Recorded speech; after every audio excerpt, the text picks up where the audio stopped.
Without any further ado, I'm going to stop talking now and I'm going to hand over to Richard so that he can um, introduce himself properly and give us his presentation. Richard, it's marvelous to see you. Thank you very much for being here, and the floor is now yours.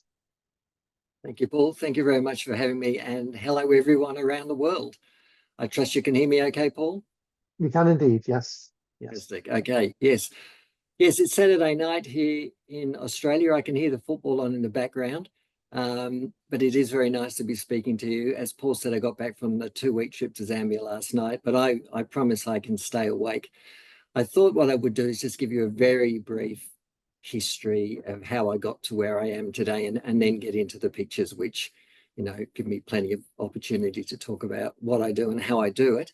And I look forward to questions at the end if you have anything specific you want to ask about what I say. So, as Paul said, I have been a travel photographer for 38 years, which is hard to believe.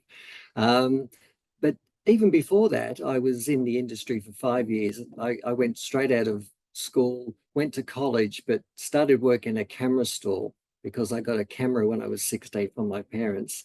I shot a roll of 12 color negatives over the weekend, and I was hooked, and the rest is history. So it was a pretty intense start. I just basically did nothing else. I used to play soccer or football and tennis and all sorts of things, and had aspirations to play those games. But when I got my camera, everything stopped. And it's been like that ever since, really. But in the first 5 years, being young and having been nowhere, I obviously couldn't be a travel photographer. But I was just of an age and in a peer group, I guess, where people were getting married. And although I resisted doing weddings for a while, in the end, I said yes. And I ended up being a wedding and portrait photographer straight out of school, basically, for 5 years. And when I'm talking to students, I often credit that 5 year period with really setting me up for what I then went on to do, which was what I actually wanted to do, which was to shoot landscapes. And then that morphed into travel more generally.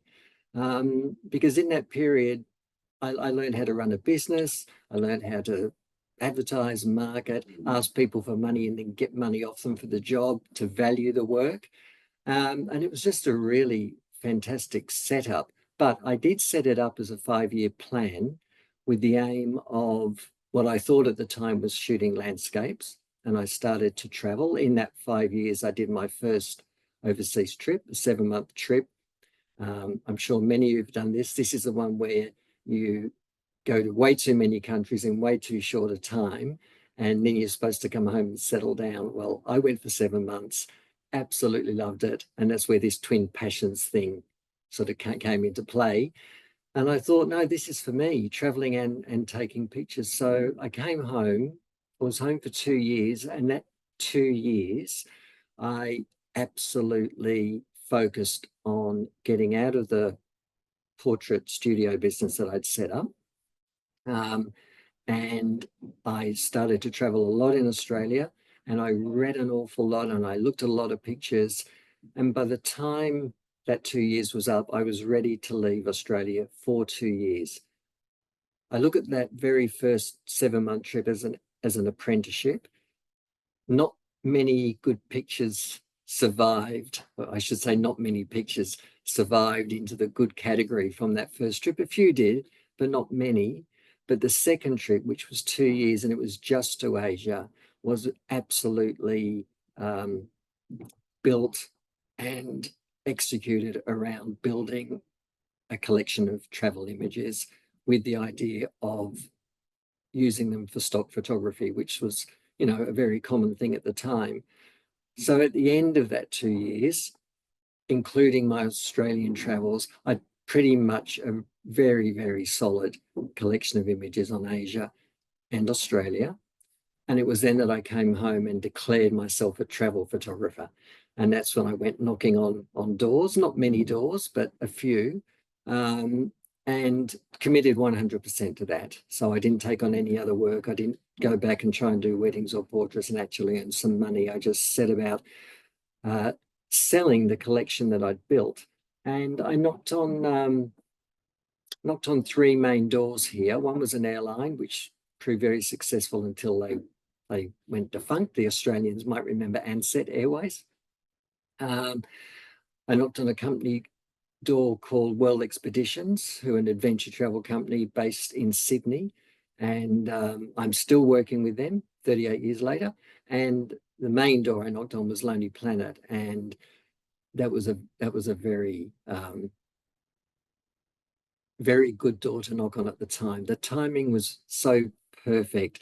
The founder of the company, one of the co-founders of the company, Tony Wheeler, was taking most of the pictures for the company at that time. The company was growing. Authors had started to provide pictures, but they just didn't have enough images. And I turned up with all of Asia covered, some other parts of the world, and all of Australia. And they were the kind of pictures they were looking for. So I look back on that very fondly as a pretty serious big break, you know, and my connection to Lonely Planet extends to this day. It's a very different relationship now because the company's changed dramatically. But anyway, that basically, after that 7-month trip and then the 2-year trip, I had a collection of images that I started to sell as stock. And for 16 years, I'd sold them directly. I basically represented myself. And remember, we're talking about color slides here. And it went well. You know, stock was in demand and I could manage it. I had this hesitancy about sending my original color transparencies to photo libraries, which when I look back, that was a mistake.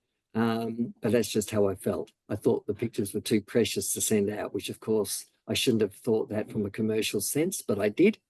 And because I was managing to sell them directly, it was okay. But then I was supplying a lot of pictures because by now, you know, through that 16-year period, I was traveling a lot for on assignment, few assignments, particularly trips to shoot stock.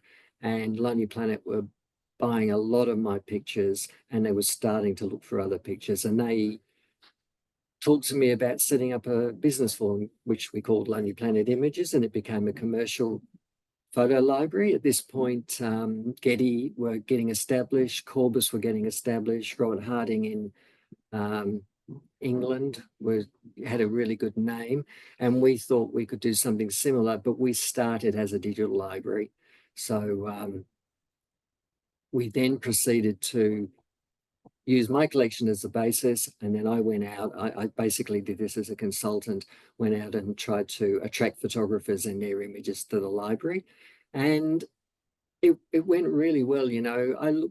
Stock is a completely different business now, and it's not a business that I could earn a living from now. But at the time, I look back now and we had this golden age. That's how I describe it anyway. And the golden age was we were still shooting color transparencies, but we were then starting to digitize them and obviously market and sell online. So this is before everybody was shooting themselves digitally, and certainly way before the general population had any idea how to distribute pictures digitally. And so we had this period of nearly 10 years, I reckon, where we were shooting on film, scanning with a scanner that, you know, cost $200,000. So you couldn't buy one of these for home. And we were selling into the traditional stock market, which valued pictures, valued rights managed images. There was a lot of exclusive deals and pictures advertising and commercial work. So it was a fantastic time. And I sort of looked after that for Lonely Planet as I kept traveling. And that led to the writing of the book, I guess, the Lonely Planet Guide to Travel Photography, which when they first asked me, I was terrified because I was a reasonably competent photographer by then. But it turns out I can write, but I was a slow writer. But it turned out that I could actually write about, you know, photography, my passion. And so that was another real turning point. And that's what's happened through my career. There's been these sort of new developments and other things have faded away, and then something else has come back. And in a way, it's still happening now. The books were fantastic. And the backstory on the books is that it's when I first got my camera at 16, for some reason, I made this immediate connection between taking pictures and books. I love books. I've got a massive collection of pictorial books and photographer bio books. And it just seems to me that it's just such a great way to display work. And right from the beginning, I've put my images into books of some sort. So when I did get the opportunity to start publishing pictures in, proper books, I thought that I'd achieve what I'd set out to do. And I'll come back to this at the very end of this, what's meant to be a fairly brief intro. The golden age of stock disappeared with the proliferation of digital capture, but way more importantly, the ability and the understanding of everybody who captured digitally to be able to distribute their images. And therefore, people could provide pictures to buyers, or mostly people who wanted pictures but didn't want to buy them, without too much trouble.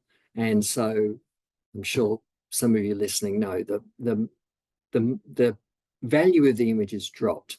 The demand for images grew, but the actual unit value, the price of the images plummeted. And so, as I said, I still get royalties from my stock images. I'm now represented by Getty Images and AWL in London, and I still get royalty checks, but nothing like I did when in this golden age where I could actually, put my kids through school and pay the bills and all of that stuff. And the reason I'm represented by Getty, I should say, was that after about 10 years, Lonely Planet decided they didn't want to be in the stock photography business. So I was called back in to shift the entire collection to Getty. And so all the photographers were given the choice of leaving their images with the collection and then switch the representation to Getty, which most people did.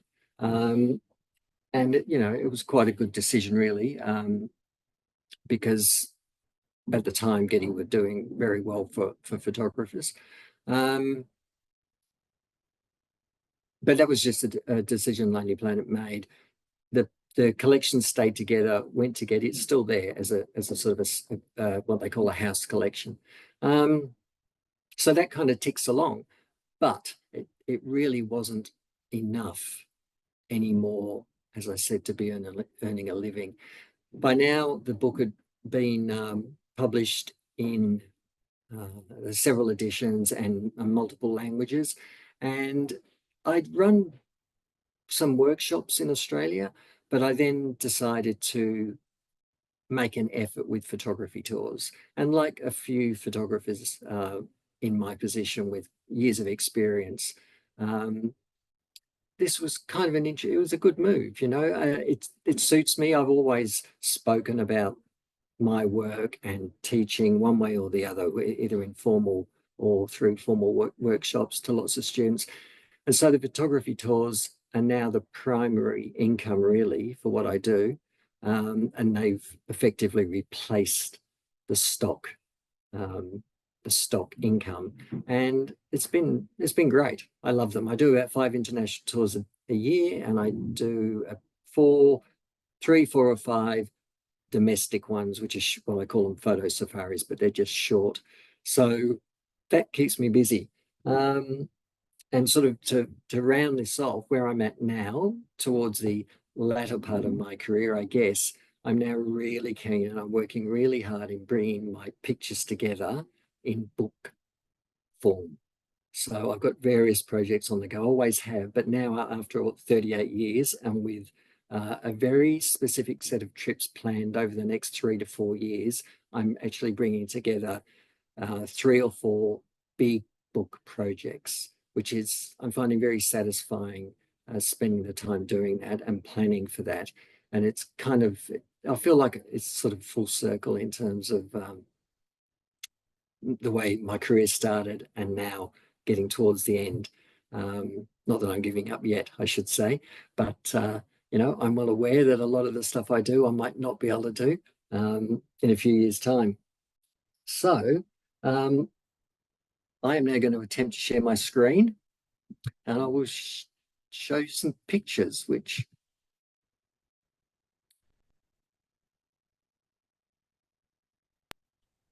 stop Okay, so sharing. Sorry, Paul. I was going to say we saw that image. Yeah, Yep, perfect. And then presenter mode. and we'll just check, and there we go. All right, Perfect. good. Excellent.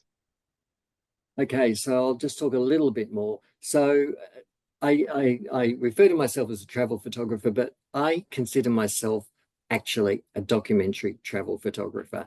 And you might be interested that changed I changed the way I define myself a few years ago now. And I say documentary because my pictures are basically as I see them. Um, uh, I started to see a lot of travel photography, and I guess it's kind of highlighted with influencer type photography, where it's staged, where it's clearly been managed, a situation's been set up, whether it involves monks with 3,000 candles or something. And a lot of photography tours sort of take people to places and then set shots up. Um, and I realized that I didn't want to be associated with that. I wanted people to understand that my work is basically, it is documentary. If it's there, I shoot it. If it's not there, I certainly don't set it up. Uh, I have other ways of getting the shots I want, which is fine. And I have no problem with others working in that other way. I just call it commercial photography or commercial travel photography once you start setting stuff up. So yes, I'm a documentary travel photographer. I shoot very broadly, and it's kind of broken down into people, landscapes, places, and wildlife. They're the four things. But really, I've almost said for years that just about anything outside, the house or the studio is effectively travel photography, because it just is. You can come to Australia and you could shoot in my suburb, and that would be travel photography for you. So they're the areas that I work in. The thing that's kept me really interested, I think, over these years is that I am very interested in shooting all those different subjects equally. I don't have a preference for portraits over landscapes over wildlife. I just love shooting everything. And one of the beauties of the way I travel is that I've just been in Zambia, as I said. So the focus there was primarily wildlife, but I also do some work for a foundation where I was doing a lot of people work for cultural reasons.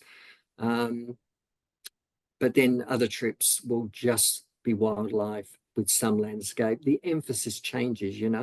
And so I've always enjoyed the fact that I'm mixing up the subject matter and the locations, of course. It's definitely kept me interested. So I'll just run through some pictures, and feel free to make a note, and if you've got any questions about them specifically. I do a lot of portraits. I found very early in my career that in the early days shooting stock, a lot of people were a bit hesitant shooting these sort of travel portraits, but I had an affinity to do it, possibly because I've been 5 years shooting people at home, wedding portraits and stuff. So I had that confidence. Um, and yes, I spend a lot of time shooting people, and I spend a lot of time looking for the right people to shoot. I don't just shoot willy-nilly. I'm very conscious of interrupting people's lives and their day. So I only shoot the pictures that I think are really worth it. And it comes down to the subject and their location and the light. If one of those three things isn't right, I don't bother. I don't just take pictures for the sake of it anymore. Most of the pictures, I would say, are in this documentary style. So I'm, walking along, see somebody, see something, take the shot. I've always worked on the basis that I'm going to get one chance. And this little girl kind of reminds me of that all the time. It's like, if I'm this close, I always would ask permission. Often that just involves holding the camera up and kind of getting approval. And which I did here, took the shot, and then she ran off didn't run away. She just ran off to keep playing with her friends who were in the vicinity. And I've always worked on the basis that you've got to get that first frame right. A little bit of that comes, I think, from shooting film. And, you know, being a little bit more mindful of how many frames I was using, because the film stock that I was traveling with was finite until I got to the next shop. So I've always had that discipline, and that basically means for me considering the subject before I approach, making sure the settings are right, making sure I've looked at the light, I've looked at the background, so that when the camera goes to my eye, everything's ready to go. So that if the subject is a bit nervous or does disappear or only wants me to take one shot, I basically am in a position to try and get that. If I get a chance to take more than one, I will obviously take it, always. I would absolutely do that. And that goes to the point of different compositions, shooting vertically, shooting horizontally, shooting wide, shooting close. All of that stuff happens if I get the chance. I just don't assume that it's going to happen. And just to make this presentation completely current, I took this a week ago in the market in Osaka. The opposite of that, I guess, is just, I guess it's street photography, just wandering around with no particular destination in mind, which I often do have as a travel photographer. I often know where I'm going and some of the images that I want to achieve in a given morning or afternoon or whatever. But I really do love having time in my schedule to just wander and come across scenes, moments like this. That, you know, you probably haven't thought about in the first place. They're certainly not on a shot list, whether it's written down or in my head. They're just daily life that you come across. So I always allow time for that sort of thing. When I get the chance, I do interact a little bit. I'm not one of the photographers that likes to spend time with subjects, get to know them, and then ask permission. I have never had time to do that. I'm always on the move. And it's just a different way of working. So I've obviously honed my technique to get these pictures quickly. In this case, these guys were having a cup of tea in a tea shop, and I could see they were not going to be rushing off because their truck, like my car, was stuck in a massive traffic jam on this Himalayan road. And so I bought a cup of tea myself, and I moved in, and I, you know, acknowledged them, made eye contact, and got chatting, and then I asked permission to take their photo. There's no right or wrong with any of this. For me, it's instinct. It's how I feel about the people that I'm about to photograph or would like to photograph. And I just manage each situation differently. But they're kind of they're different examples where you're just walking along, grab a shot, or in this case, spend a little bit more time.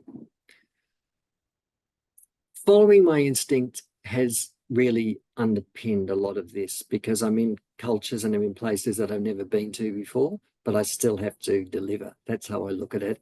And I really like the way this shot came about, in that I was in the village, just walking through. I'd finished doing what I had to do in one place and I was walking back to another place. And two girls, an older woman came out with these, which I didn't know at the time, but I soon learned were fishing baskets, and they had them over their shoulder. And I asked if I could take a photo of them, but it dawned on me that they were going somewhere. So I said, "Where are you going?"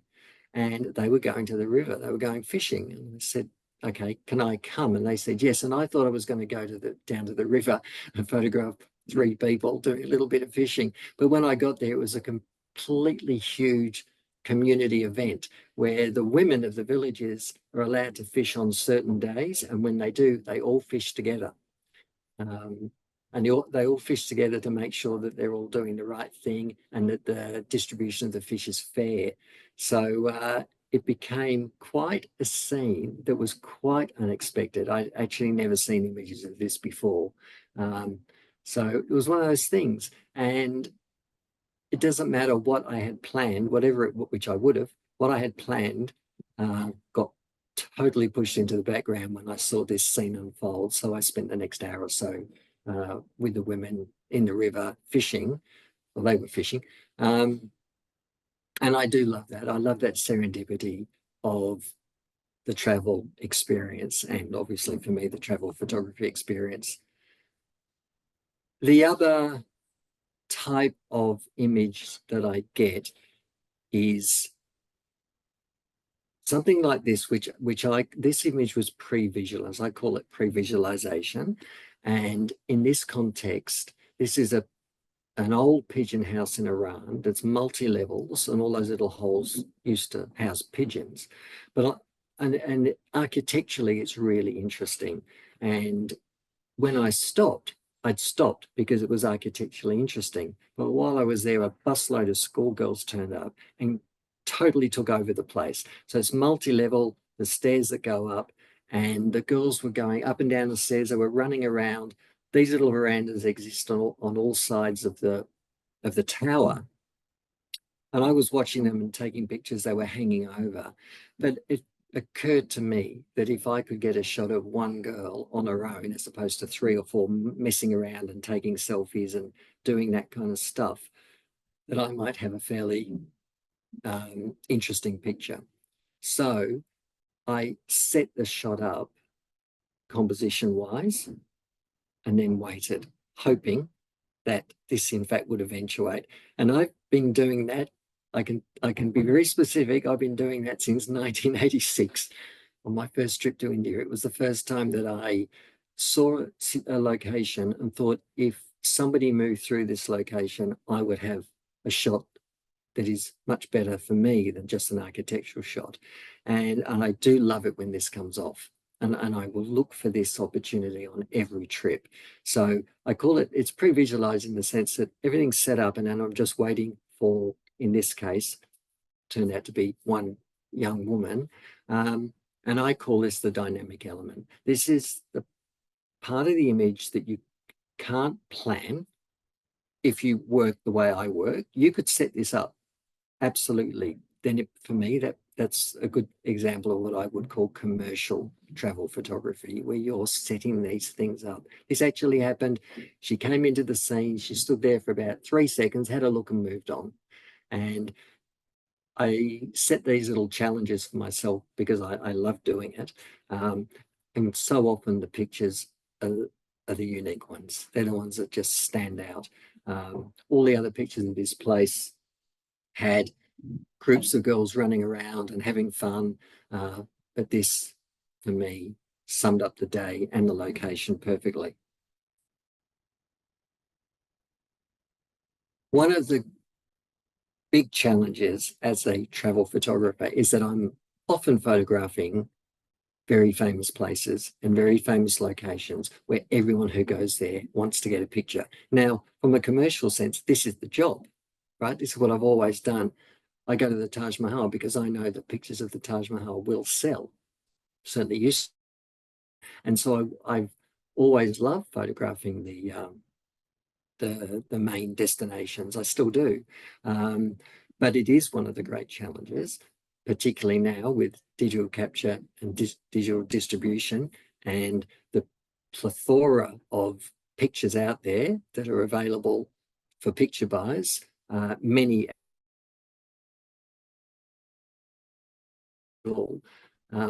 the trick for me then is to try and come up with something a little bit different. And I enjoy that challenge. I enjoy it just as a photographer, but I enjoy it particularly as a creative person who wants to put my own mark on these things. So I was up above this crossing and I was actually scouting it out, really looking for a location.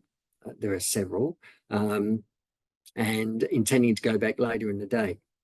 But the typical shot here, as many of you probably know, is thousands of people on the crossing all at once. It looks fantastic. So I was thrilled when this woman actually broke ranks on her bicycle and headed out like a split second before the masses crossed.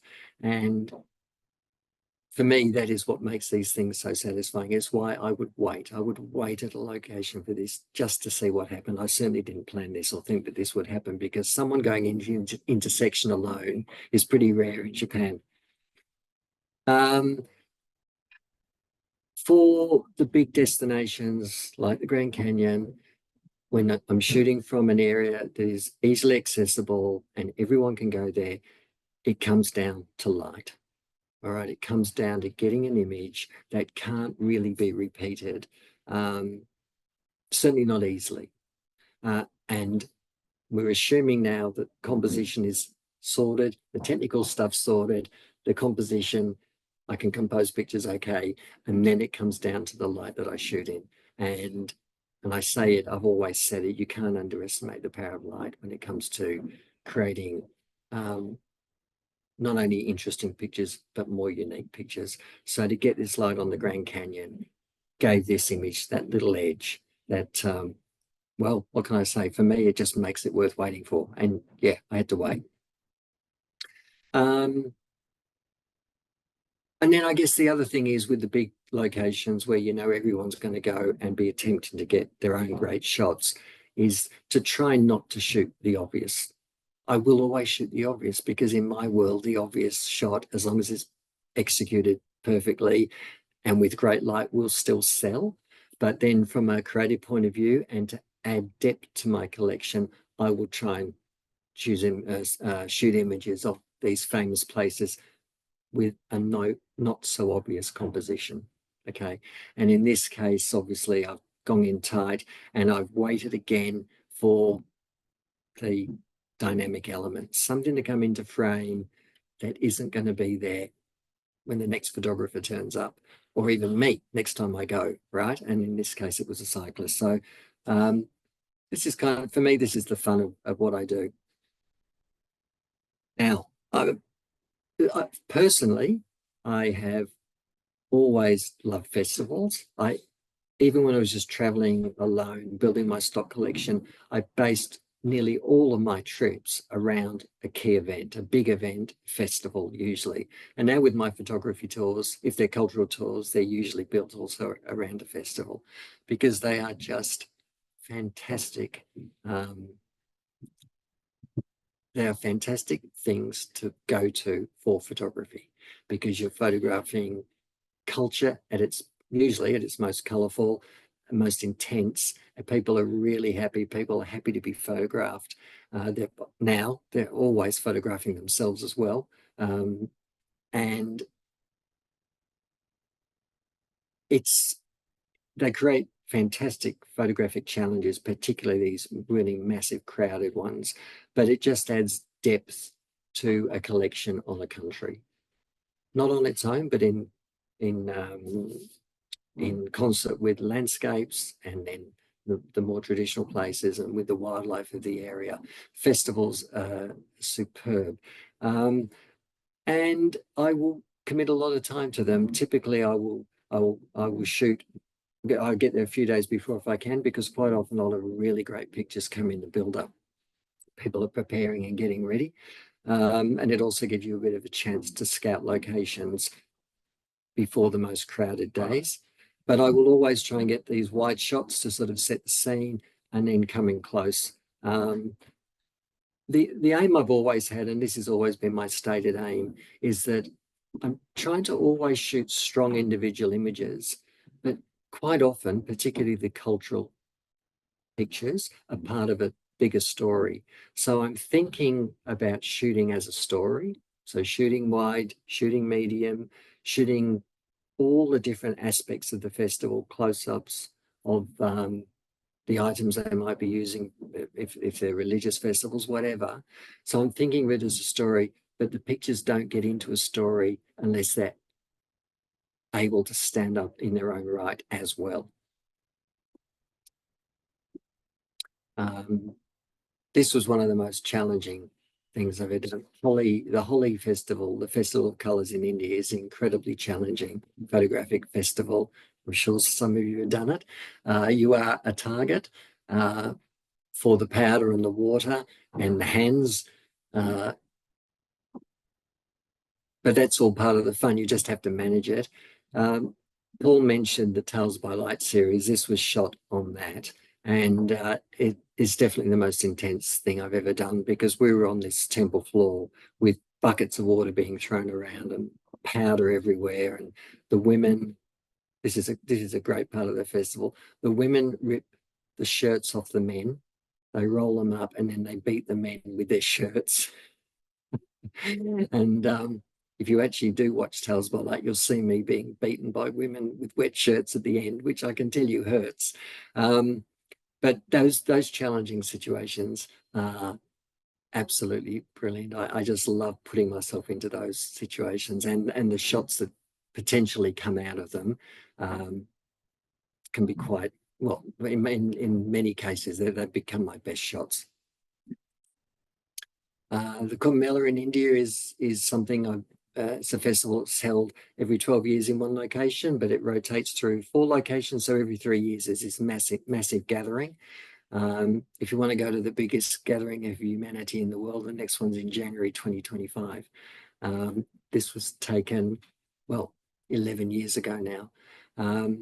It's an incredible event, very taxing on everybody. It's very taxing as a photographer to be there, and you're there for several days. But one of the best things about getting older and being able to travel the way I do is that I have made repeat visits. And this, for me, has been a key, definitely, to the improvement of my work and obviously the depth of my collection. So I think it's for people who are getting started or people who really want to improve their travel photography, going somewhere, shooting, coming home, reflecting, and then going back is a really fantastic way to progress your travel photography. With that experience comes an awful lot of knowledge about the event, where to be at the best time, and that kind of thing. And so, I mean, you know, to put this in perspective, I've now been doing Euro over 50 times. I've been to this big Kumbh Mela twice, but I've been to all of the Kumbh Melas. I've been to 5 or 6 of them altogether. So I've got a pretty good sense of what's going to happen and where it might happen, because getting actual information on the ground is not that easy. So, but I find that process is incredibly useful, and I've had the privilege, I guess, to be able to put that into practice. But I've been back to a lot of places a lot of times, and it has become part of the way I work.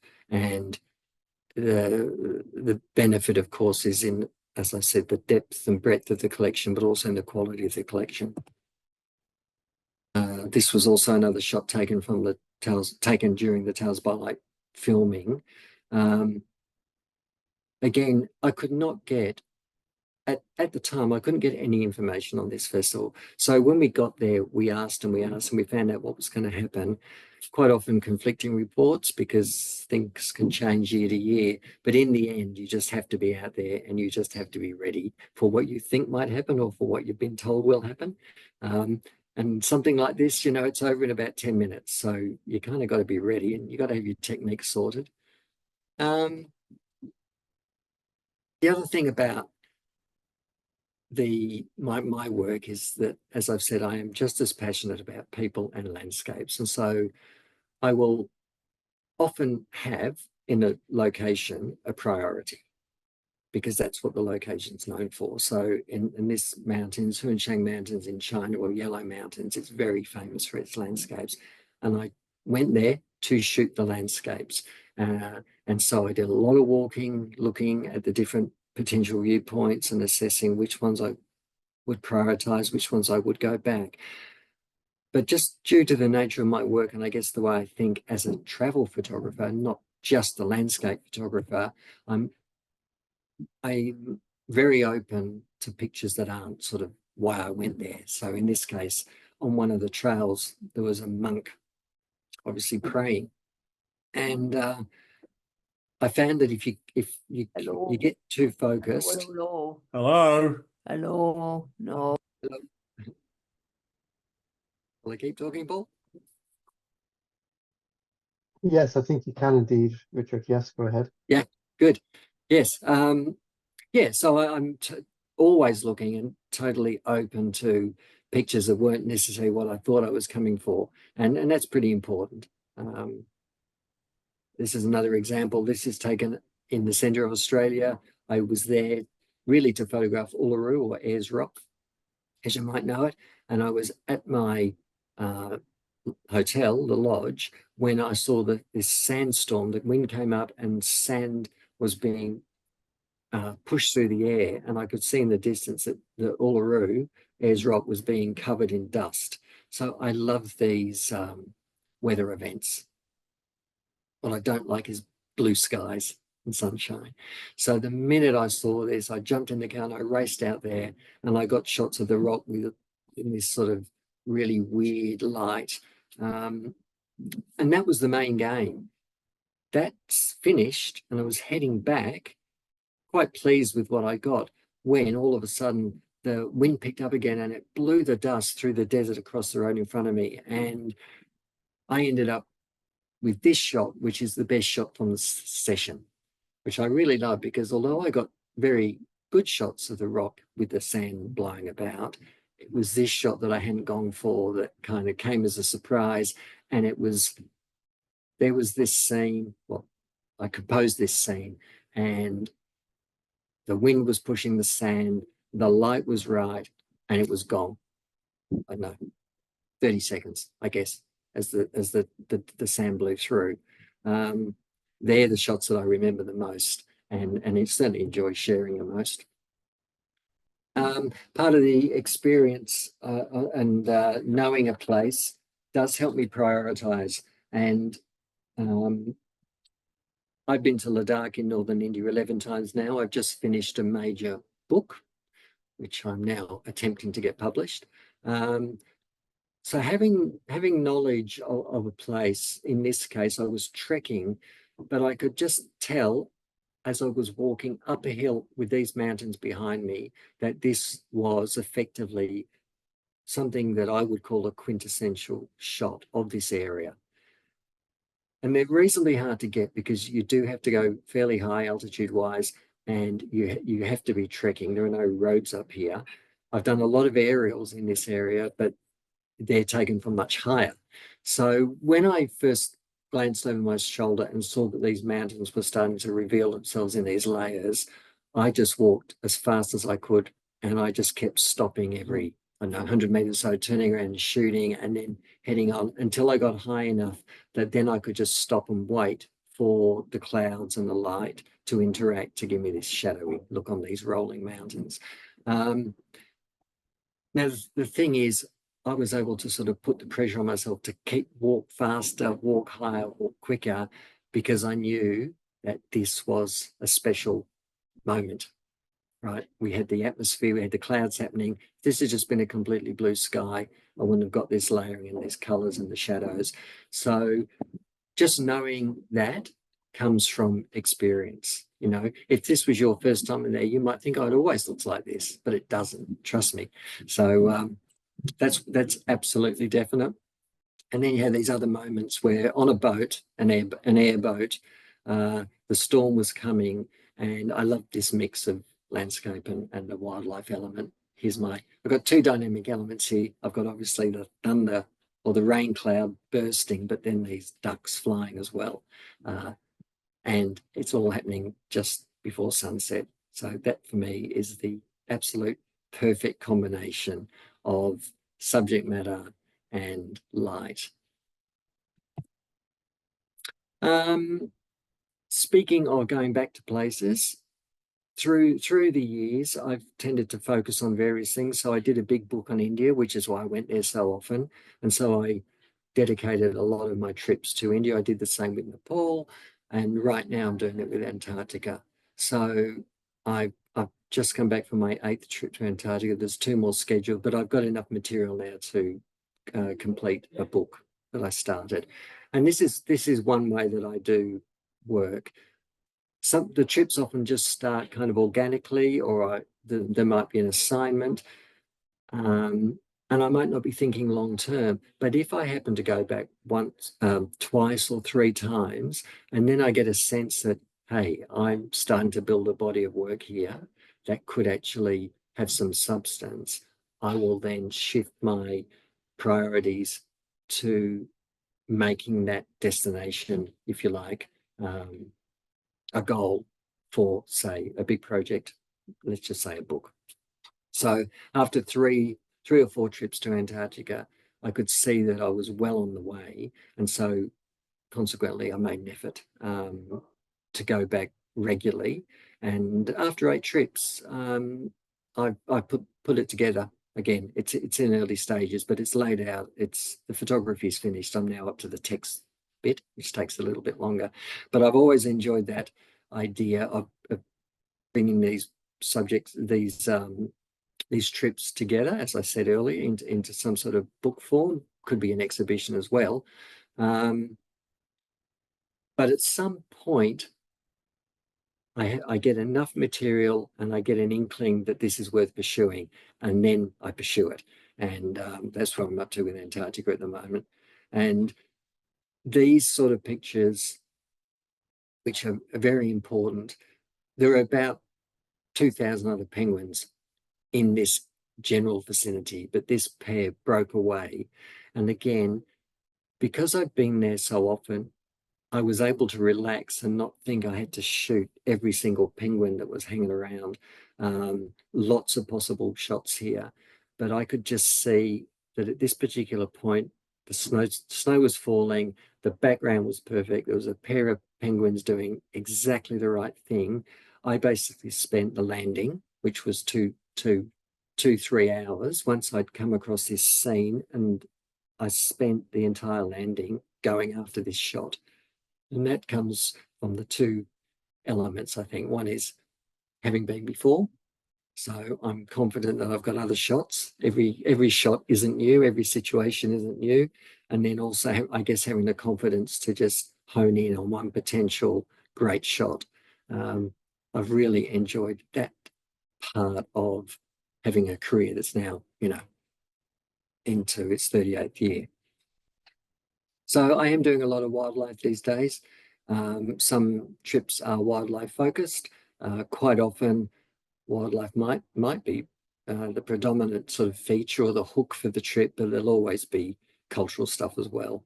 But I've really enjoyed doing the wildlife stuff, and I treat it exactly the same. So elephants in Africa are kind of everywhere, and you can get lots of really good photos of elephants, I guess, on most days. But this is the thing. You've then got to get the shots that are better than most days. All good photographers can get great shots of elephants. And so then it comes down to identifying a situation that might just lift the image out of the ordinary. And again, it goes back to these other sort of challenges that I say that I set myself. I keep setting these challenges, one, because it's just great fun and it fulfills me as a photographer. So with the elephants, it is a challenge. These are some of the results of that kind of thinking. And I was doing it again last week in Zambia, and I got one new elephant shot last week. I took lots of elephant shots, but I got the one I wanted. And what I do love about this sort of thinking and the challenge of wildlife photography and taking pictures that are different and slightly more elevated than all the rest of the pictures I take is when you're able to bring together, in a way, everything you've learned. So in this case, it's technique and creativity all in one. It started to snow heavily. We had to get off the beach, get into the Zodiacs and go back to the ship. I was the last on the beach because it had only just started snowing and I really didn't want to go. But I had to. I jumped into the Zodiac. The Zodiac driver sped away and I turned back to the shore with 200mm lens on, and I got 2 frames off of this. And it's incredibly satisfying taking a shot like this, because this is unrepeatable. I couldn't repeat this again. There were too many variables for this to ever happen again, certainly to me. But it's sort of a reward, I guess, for having a fairly simple, straightforward technique. I don't mess around with settings and stuff. The camera's always set for the circumstance. So that really all I need to do is raise the camera and compose. Everything else is taken care of. You've got to see the picture, of course, in the first place. And I thought I'd finish with a picture that's kind of like a finish line. one of the best things I found about wildlife photography, given I'm not a sort of an animal behaviorist or whatever, I've learned a bit about animals, is that if animals are doing something that's being repeated, then I will hang around and learn from the first 2 or 3 actions and then take advantage of that by waiting for that action to occur again. And it happens a lot in the animal world. But in this case, the penguins were coming ashore in little groups, and they were all, I guess they were surfing, and then they were leaping out at the last minute onto the beach.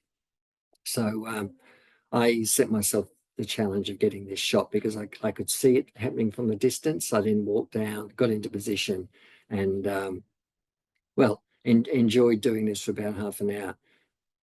It's great fun. I think one of the other things I will say, sort of in conclusion, is that the really great pictures are few and far between, and I've come to accept this. I can take good standard professional pictures every day on most trips, but those really special pictures are few and far between, and they are when everything comes together. It's the experience, it's the knowledge of the location, it's having your technique right, it's been able to compose quickly, and it's having a great subject with the perfect light for that subject. And in a way, that's one of the things that keeps me going. I'm going to go back to Antarctica for the night time. I don't really need to go, but with all of that sort of knowledge, I look forward to finding those 1 or 2 special moments from the next set of pictures. And then I think the final thing on that is that I think people should allow time between taking the pictures and really considering them. I think one of the reasons we see so many crappy pictures posted on Instagram is because they're posted instantly. People take them, oh my God, that's amazing, and then they post it. But a week later, that may not have been the best shot in the sequence. A month later, it might not be a good shot at all. And although I also post immediately to Instagram, I will always go back to a sequence of pictures later, a week later, a month later. And because I'm working with my pictures, I guess I have the time and the desire to go back to pictures that were taken, years ago, and reconsider them in the light of everything else I'm doing. And I think it's amazing how that distance between the taking and the reflecting on them and then really assessing them makes to choosing and finding, in fact, your very best work. So I've always encouraged people to do that. Yes, you can enjoy them the minute you take them, and we all do, because they're always the best pictures ever taken at that particular point in time. But then I think you often know when you've taken a really good picture, but I think after a bit of time, bit of reflection, and then assessing it properly in the context of the whole shoot, you can actually discover the real gems. I think I might finish there and take any questions if there are any. Thank you very much, Richard. An absolutely fantastic presentation, some stunning photographs. I don't care what you say about the good ones and the not quite so good ones, but everything you showed us today was absolutely fantastic. And yes, there are some questions, so I'll try to put some order on them. Torre was wondering, can you say something about the amount of planning and research that you do before going on a trip? Yes, I plan. There's two trips. The photography tours that I lead, which I put them together myself. Quite a lot of planning goes into that because I have to come up with a day-by-day itinerary, and people are paying money to be there. And so I'm responsible for that program, if you like. But in a way, the way I've set my tours up,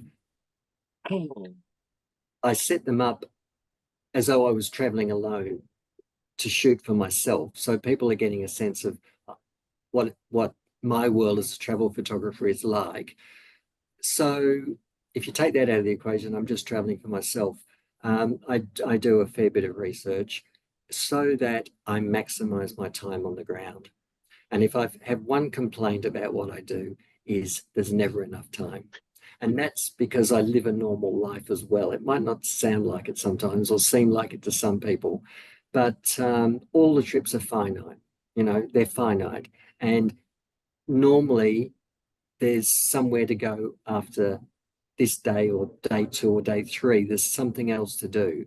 And so every location has a finite amount of time that I've got to get the shots. And so in order to absolutely maximize that, I do research before I go. When I get there, particularly if it's landscape, I will always know where I'm going to be at sunrise and in the late afternoon, before the late afternoon arrives. I've either planned that in advance or I figure it out when I'm there. But I don't wander around looking for the best scene as the sun sets. I've already figured that out and I'm there 2 hours before. So yeah, I think research is really important. And just related to that, excuse me, Helen was wondering, do you use local guides or translators? No. No, but yes. And again, I feel like I need to answer these questions 2 ways.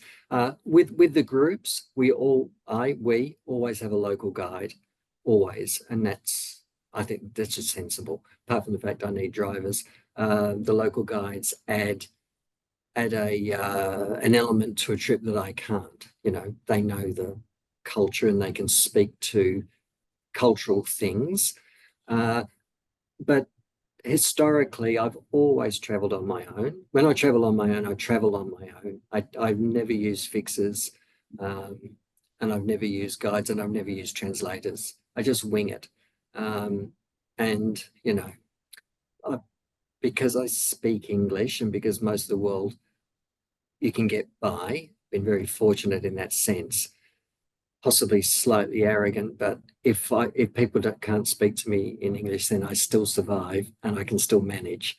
So no, I've never used fixers. Sometimes I think that might be to my own detriment as a photographer, but I guess it goes back to my history, and that is I started out just backpacking and then made photography the focus of a backpacking trip. And so I wasn't really in a position to hire people. And then once I was in position, I was confident enough to do it on my own. Rolf was wondering, do you ever feel obliged to offer compensation to people whose image you take? Well, I guess the straight answer is no. I don't feel obliged. The way I've always worked it is, if it's a situation where it's obvious that I'm taking someone's picture, I will get permission first anyway. So I've asked for permission. If at that point they say, money, baksheesh, then I make a decision as to whether I want to pay or not. So that then comes down to how important I think this particular photo is. And I think that's fair enough. That would have been asked in advance. If I take pictures and then people say, "Oh, give me money afterwards," I tend not to. And that's partly because there's this other problem of handing over money, that then everybody expects money and you're making it worse for the people coming behind you. One of the things that digital has really helped with, I think, is that you can actually show people the picture. It's not quite the same, but at least you can interact with them, and quite often people like to see what you've done. So it's a complicated question, but I don't feel obliged. Okay, there are some technical questions as well. Jill is wondering if you could explain about the settings, depth of field, light lenses, and so on that you use. Well, that's a big question. I can tell you a couple of things, I think, that might clarify. I work in a semi-automatic mode. I work in shutter priority. So on the Canons, it's TV. On Nikons and Sonys, it's S for shutter. So I select the shutter speed. I also select the ISO. I do not like auto ISO, except in one instance. I want to produce the absolute highest quality file that my sensor will give me. And one of the ways of doing that is by shooting at the native ISO, which is the lowest shutter speed, which is typically 100. I'm very comfortable shooting at high ISOs up to 3,200, 6,400. My camera delivers amazing files, but a 6,400 file, although it might be amazing in the low light situation where you need it, there's no way that file is as clean and as perfect as 100 ISO. So I control the ISO. I set the shutter speed, and I do that in order to match the shutter speed to the lens I'm using and the subject that I'm shooting, so that I eliminate a major problem that I see with amateur photographers' pictures is camera shake. And that's because if they're shooting in aperture priority, often they set the aperture, the camera selects the shutter speed. You've got to be on top of it so that you don't wobble your camera. I select the shutter speed, so I eliminate the problem of camera shake, and I'm also matching the shutter speed to the subject. So if it's people running around moving, I increase the shutter speed. If I'm on a tripod shooting a landscape, I just adjust the shutter speed to give me f16 or f11 or whatever depth of field I want. So with landscapes, I'm looking to shoot it around f11, f13 to get maximum depth of field, because that's what I like. I like the whole scene to be sharp. With the portraits, I'd be shooting, say, with around 100 millimeters on the zoom, and the aperture would invariably be quite wide, f4, f5.6, in order to get that shallow background and the out of focus background for the portrait. So many of the pictures, though, general, street, festival, it'll be 125th of a second, and the aperture will be around f8. Okay. Hope that helps. It does, and actually it's interesting because Bernadette is wondering what lenses you use, and I think that answer has kind of answered that for her. But she's also wondering if you use filters, and then she's got a further question about post-processing, what type of post-processing you do on your images. Yes. Okay. So I rarely use filters, very, very rarely. I carry a polarizer. I carry polarizers for my lenses. I rarely use them, very, very rarely. I used to use them all the time with film, but I just don't see the need for them with digital. I also have a neutral density filter, and I think I've used that once. Even my landscapes are almost documentary in that I see it how it is and I shoot it how it is. I certainly don't use graduated filters, because I think that can all be done in post-processing now in Lightroom. And so I've been quite successful doing that. I also think, getting the exposure right in camera is absolutely crucial. And it's crucial for two reasons. The main reason, though, is that it gives you, as I said before, the highest quality file that your camera is capable of producing. So if you get the exposure right, you are recording onto the sensor the absolute maximum amount of data that your lens and sensor combination can give you. When you've done that, the post-processing part is easy. So I don't need to use a graduated filter, because I can darken the sky in Lightroom later quite easily. And for me, it's just another way of keeping my life simple and shooting quickly. That's probably why I do it. I hope that answers the first part. The second part is, yes, I use Lightroom. All the files are shot in RAW. They have to be processed.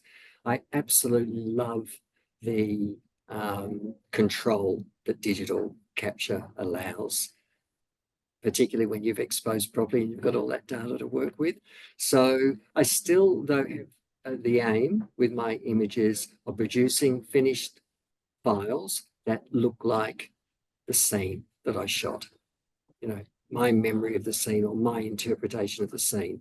So my Lightroom processing is all about the normal stuff: exposure, contrast,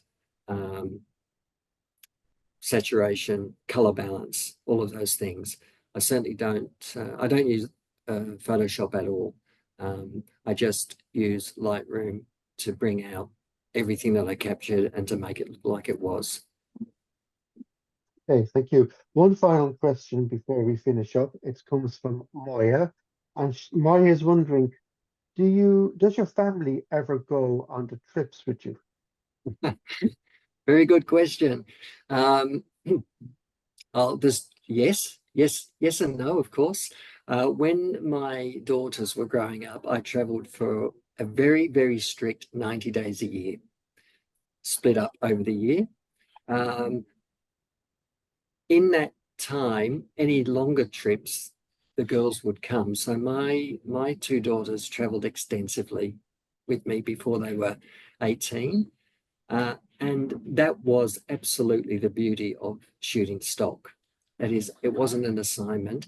I had to deliver for myself, but I didn't have to deliver pictures actually to other people. And so I could be in a position where the family could come and I could still get the job done. But I needed more days, of course. And if they came, there had to be a holiday component. Since they've grown up, obviously it doesn't matter anymore, but they were absolutely well traveled. Now my partner comes very occasionally on trips because it's work. I mean, it's work. I'm working, and that's how I've always looked at it. And I've always thought that if you've got family in tow or somebody you're worried about in tow, you're actually compromising the photography. And I've been fairly hardline on this for a long time. Yeah. Okay. Thank you. Thank you very, very much. We've come to the end of the questions that are there, but I know our president, Ricardo Busi, has joined us, and I just going to call upon him if he has anything he wants to say. Absolutely, yes. And I was here from the beginning, so I had incredible pleasure to see this unbelievable presentation. So thanks to everybody to be here, but thanks in particular to Richard for this wonderful presentation. I strongly believe that all the photographers have the chance to live their travels 3 times: when they dream about it, when they live it, and when they remember it through their photos. And without any doubt, your incredible presentation helped us dream and desire to visit all the beautiful places you showed us. Congratulations, dear Richard. I really think that everyone who is here with us today at this presentation had the opportunity to witness a great lesson in travel documentary photography. It's absolutely very difficult, almost impossible to find another photographer who can portray such diverse subjects with such a skill. I can tell you that I'm sure we will not forget your presentation, and I just hope that FIAP can have the great pleasure of having you as our special guest in the near future in one of our forthcoming photo meetings. Maybe, why not, in 2025 in China would be for us a great pleasure. So thank you, Richard, for your presentation. Thank you very much. It's been my pleasure. Thank you. Thank you. And I would also add another thing, Paul. I would thank all the friends that are here with us today. I would like to remember to all of us that our Congress in India is near. So is probably the time for fill the different form and to participate to this incredible event, FIAP event in India next November. And at the same time, I would like to remember to all of us the great project that we have just launched a couple of weeks ago about the university and academy and the photo school. is a great opportunity for the young talent, young photographer talents under 25 years old. And I hope that all of you help us to reach these important goals. So thank you, dear friends, and I hope to see you soon. And in particular, thank you, Paul.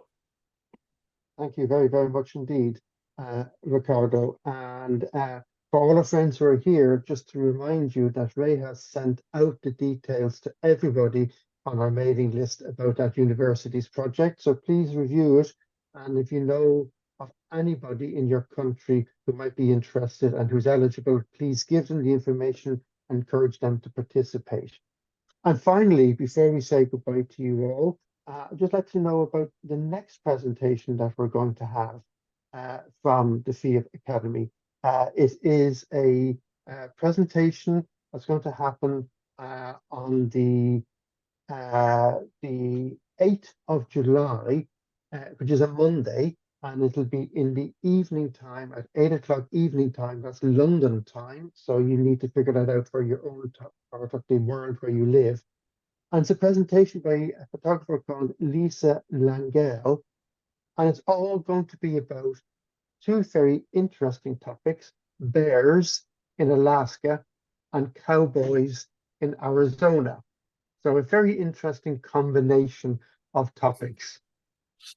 So registration for that will open next week, and we will be sending out all the details to you then at that stage. So that's it for now. Again, just to echo and join with Ricardo in his thanks to you, Richard. It was an absolutely stunning presentation, some brilliant images, but fantastic information just about yourself and your approach to your own photography and what you do. I think there's an awful lot there that people can learn from and emulate. And on behalf of everybody here, I would say a very, very big thank you. And I'd ask for a round of applause. It means you're going to see some hands and hear nothing. So thank you very, very much. It's been absolutely fantastic. Unless there's anybody has any other comments or questions, I think we're at the stage where we can say the presentation is finished, and I thank everybody for your participation. And we look forward to seeing you all at our next presentation. And Richard, it would be brilliant to meet you in person someday. So hopefully that will happen as well. Thank you. Look forward to it. Thank you. Okay. I would say goodbye now to everybody, and thank you all very, very much. Cheers and bye-bye. Yes, bye. Thank you. Bye-bye. Thank you Bye. so much.